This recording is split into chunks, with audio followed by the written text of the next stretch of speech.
Sometimes you barely feel like matching your socks. Never mind cooking a meal.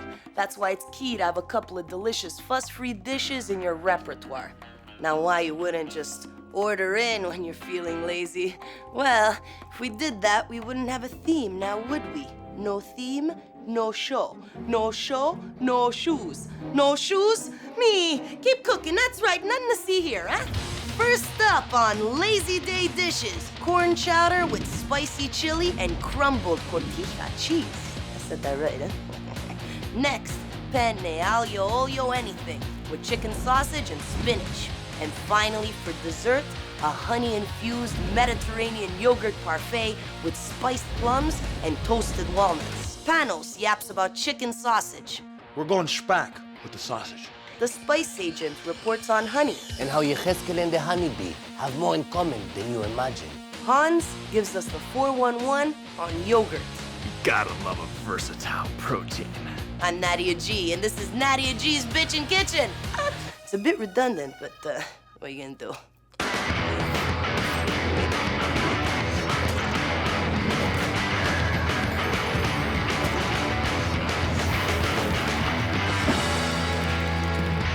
I'll admit, I can be extremely lazy sometimes, but when it comes to the important stuff, I can spend hours taking pictures of yourself with your phone. Okay, that's enough. All right, point taken. But if you're gonna show them, show the ones from LA at least. Marmont, there's good light in those ones. It's all about the light. So, I got the big stuff covered. It's the small stuff I get all lazy about, like buying tissues. Forget it. I'll go through paper towels, fancy napkins, old issues of the New Yorker. Wow, I wish I never said that. Let's get cooking. We'll start with an easy corn chowder inspired by one of my all-time favorite treats, Mexican corn on the cob. First, we're gonna make some homemade chili powder. In a bowl, add 2 teaspoons of ground cumin, teaspoon of garlic powder, teaspoon of paprika, ditto for the cayenne. Could use less if you're sensitive to heat, obviously. Teaspoon of dried oregano, and sea salt. Mix it up. Leave this alone for now. Next, we're gonna crisp up 2 slices of chopped, thick-cut bacon in 2 tablespoons of olive oil. Medium heat, takes about 10 minutes.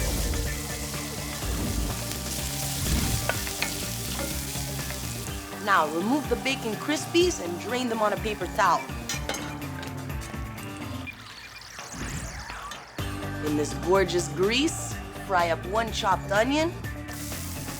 Cook for about 10 minutes until you get some browning on the onions. Oh.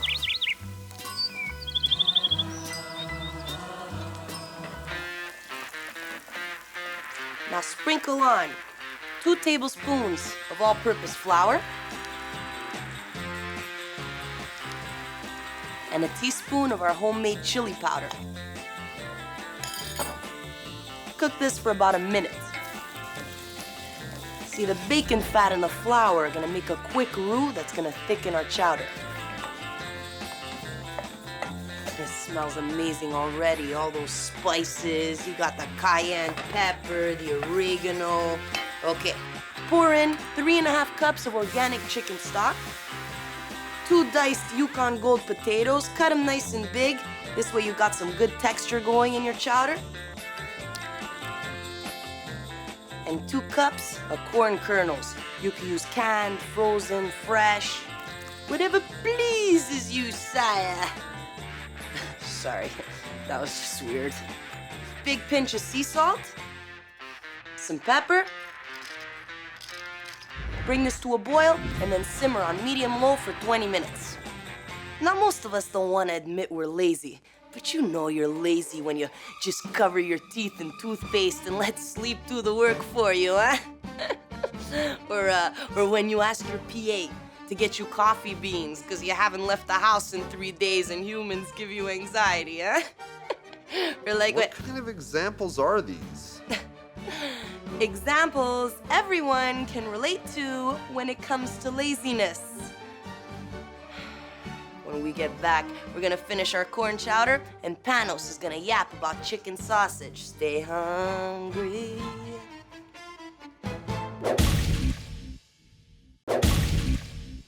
Welcome back to Lazy Day Dishes. Reports show that Americans work about 400 hours more every year than the average European. Are Europeans lazier than Americans? Well, economist Edward C. Prescott thinks it has little to do with culture and everything to do with taxation. See, in Europe, they get taxed hard, like 60% of their income. So working more doesn't really mean more money. That's why they're like, okay, boys, pack your leather thong. We're going to party in Berlin. But in the US, taxation is lower. So people are like, okay, I'll wear the leather thong. They're paying SAG minimum. I guess I won't see you in Berlin. To quote Prescott, he says, you work out the equilibrium. It's not parento-optimal. Let's deal with the case where everybody enters symmetrically, so it's simple. I preferred my paraphrasing, to be honest. Let's plate this dish. To our gorgeous corn chowder, add half a cup of heavy cream. Stir it up. Turn off the heat, and that's that. Grab some of this chowder. And we'll garnish it with our bacon bits, fresh chopped cilantro, cotija cheese. If you can't find this stuff, you could also use feta. Sprinkle on our homemade chili powder. Now, if you like it hot, you can add some fresh hot pepper. Nice squirt of fresh lime. Now eat it.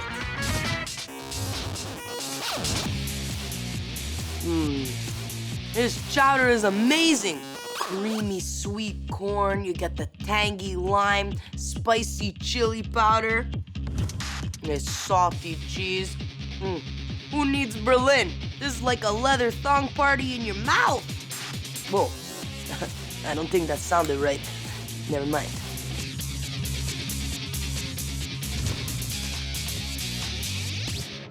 Next up, Penne, aglio-olio-anything. The reason I call it that is because with aglio-olio pasta, anything goes. You have leftover salami and peas, boom, scaff it in the aglio-olio. All you got is capers and tuna, boom, scaff it in the aglio-olio. I have chicken sausage and spinach. I know what you want me to say.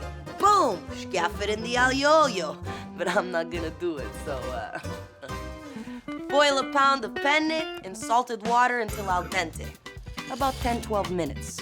Here I got a quarter cup of extra virgin olive oil that's been heated on medium. We're gonna throw in 4 chicken sausages that have been cut into half-inch rounds. These suckers have also been blanched. This way they don't fall apart when you cut them in rounds. These are organic chicken sausages, shallot and green onion flavor, but use whatever kind of chicken sausage you like. Saute for 5 minutes. While I cook this, here's Panos with more on chicken sausage. Thanks, Mads. What I love most about chicken sausage is that it takes a pretty bland protein and makes it spack. Whether it's green onion and chai flavor, apple and herb, or spicy, thyme, all these varieties are amazing in your aglio-olio and take white meat to the next level. But when it comes to sausages, you gotta admit, sometimes a small part of you wonders, what's in this thing? Ooh, is that honey mustard? Bro, I love honey mustard. Now, lots of sausages contain a product called meat slurry. Basically, all the bits of flesh that you can't really sell as meat are mechanically separated from the bone and ground into paste. How do you know if your sausages are slurrylicious? That's easy. Just check the ingredients label. If you see MSM, mechanically separated meat, or MRM, mechanically recovered meat, well, you know you're getting slurrified, bro. If you're too lazy to read the label, just throw money at the problem and go organic. I've never seen organic slurry. Then again, I never seen X-Men First Class, but it exists. So who knows, bro? Who knows? Thanks, Panos. Look at the color of this sausage. Gorgeous caramelization. It's gonna be amazing. Now what we're gonna do is add 2 minced cloves of garlic. About a tablespoon's worth. Nice big pinch of chili flakes. And cook this for about a minute until the garlic is nice and fragrant, a little bit golden. Yay! Throw in 6 cups of baby spinach leaves and cook for another minute until they wilt.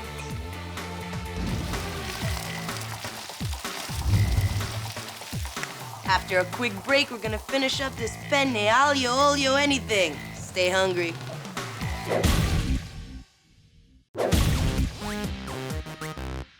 And we're back with lazy day dishes. Sloth is one of the old 7 deadly sins. Personally, I find wearing Crocs a bigger sin. But then again, perhaps those who wear Crocs are too slothful to appropriate proper footwear. So we've come full circle, haven't we? Sloth ain't too attractive. And let me tell you, because of that, I've had to ditch some lazy nerds, all right? This one guy was like, do we really need to order a 6th round of vodka? Imagine! Too lazy to even drink proper. Our penne are done and drained. Gonna scaff them in the pan and saute on medium heat for about a minute so they absorb all that garlicky, spinachy, sausagey goodness.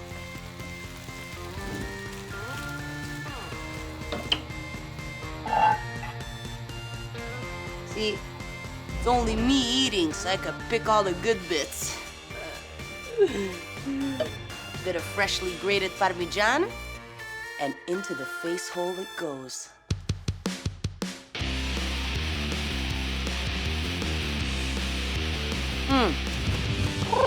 That crispy chicken sausage meat, the garlicky fresh spinach, spicy chili, and salty Parmigiana.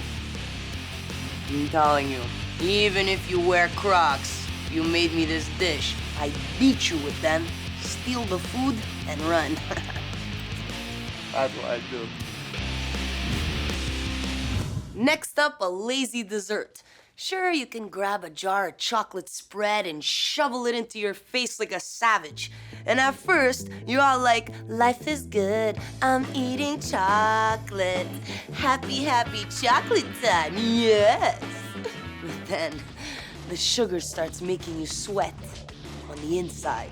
Your pants start tightening around you. You grasp for water, anything to make you feel less dirty. But whatever you touch becomes smeared and tainted with your chocolatey crime. So, we're gonna be making a delicious honey-infused yogurt parfait with stewed fruit and toasted walnuts. In a bowl, I got 2 cups of Greek yogurt, the thick stuff. I'm gonna mix that in with 2 tablespoons of honey. On that note, here's the spice agent with his honey report. Thank you, Nadia. Honey is a sweet food made by bees using nectar from flowers. The variety produced by the honeybee is the most commonly used. I'm pretty sure it's the one that Nadia is using, but with her, you never know. Anyways, it's the favorite of the humans. And it has been harvested for at least 8,000 years ago. They know this from an ancient cave painting in Valencia, Spain, that shows 2 hunters collecting honeycomb from a wild bee nest. And if you look very closely, you will see that they also played tic-tac-toe and hangman. Nadia, I did some research into the world of bees, and it's crazy, Wallach. You know, there's the queen bee, only one, and then there's the male drones who make more queen bees, if needed. Then there's 40,000 female worker bees. Sounds to me like this whole honey business is one big dictatorship. Don't look at me like that, it's true. 40,000 employees working 23-hour days for 1 queen bee, and for what? They're lucky if they clear 2 cups of honey a year after taxes. Kinda like Bitchin kitchen. Why, thank you, Mr. Yecheskel Mizrahi. We'll leave this aside for now. Grab a pot, and we'll get our fruit mixture going. Throw in a 1/4 cup of water, 1/4 cup of raw sugar, 1 vanilla bean, beaten, 2 tablespoons of honey, 1 star anise. This is gonna add a licorice-like flavor. About a 1/4 teaspoon of cinnamon, and 1/2 teaspoon of lime zest.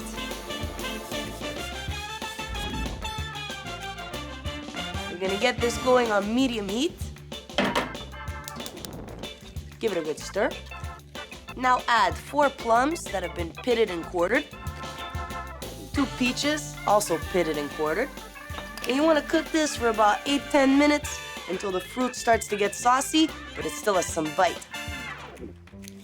Can we do that again? That was too weird, man. No. After a quick break, we're gonna finish up this parfait, and I'm gonna give you some tips on how to overcome your sluggish nature.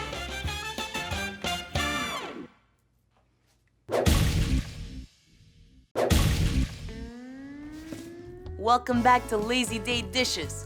Now, there are all kinds of tricks to overcome laziness. One of my favorite strategies is to have an attitude so horrible that I need to bury myself in my work, because I don't want to hang out with me, man. That. Here's some other useful tips to overcome your sluggishness. Number 1, set achievable goals. Let's say you want to write a book. Don't think about the 300 pages you gotta bang out. Focus on the small stuff, like the fact that you suck at writing. Number 2, reward yourself for getting stuff done. Finished your accounting? Make yourself a cocktail. Finish the cocktail? Congrats! Make another cocktail. Number 3, think positive. Tell yourself, I can do it. Remember, even if you don't do nothing, it's the thought that counts, right? Let's finish this dessert. Our juicy spiced fruit is done. How gorgeous is this outfit? Custom-made BK logos and everything. I designed it myself, you know. As for the stewed fruit, you want to chill it before serving, about an hour. I got some ready to go.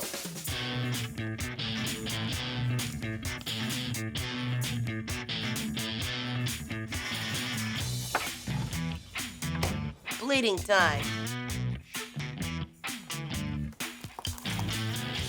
Grab a glass and put some fruit at the bottom. Add a layer of our honey-infused yogurt. Some more fruit. Last little dollop of yogurt. Sprinkle it with some toasted chopped walnuts and drizzle with a bit more honey.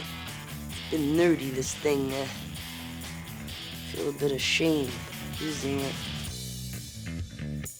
Everything is okay. Here's Hans with the nutritional 411. Miss G. Mediterranean, or Greek yogurt, is traditionally made with sheep or goat milk. It has a consistency between yogurt and cheese. It's very creamy, with a distinctive sour taste. This stuff has half the sugar of regular yogurt and twice as much protein. A typical 6-ounce serving has 15 to 20 grams of protein, but the same amount found in 2 to 3 ounces of lean meat. Hans likes this! What's cool about Mediterranean yogurt is that it can be used in all kinds of different ways. Throw in cucumber, garlic, and lemon. You have tzatziki. Throw in fruit, nuts, and honey. You have a nutritional dessert. You can even throw it on your face for a natural mask that exfoliates and soothes your skin. Because who doesn't love a creamy facial? I know it's a honey dipper, but the show's called Bitchin' Kitchen, man. Does this look bitchin' to you? Thanks, Hans. Let's go. Oh, I love this dessert. And you got the creamy Mediterranean yogurt, that nice natural honey and nuts. And these fruits, look at that color, man. You taste a little bit of the anise, cinnamon, but not too much, nice and subtle. Wow, a big piece, man. Yeah. Today, we made 3 scrumptious Lazy Day dishes that prove you don't need much energy to make a bitchin' meal. You know, sometimes I think about how cool it would be to have a clone.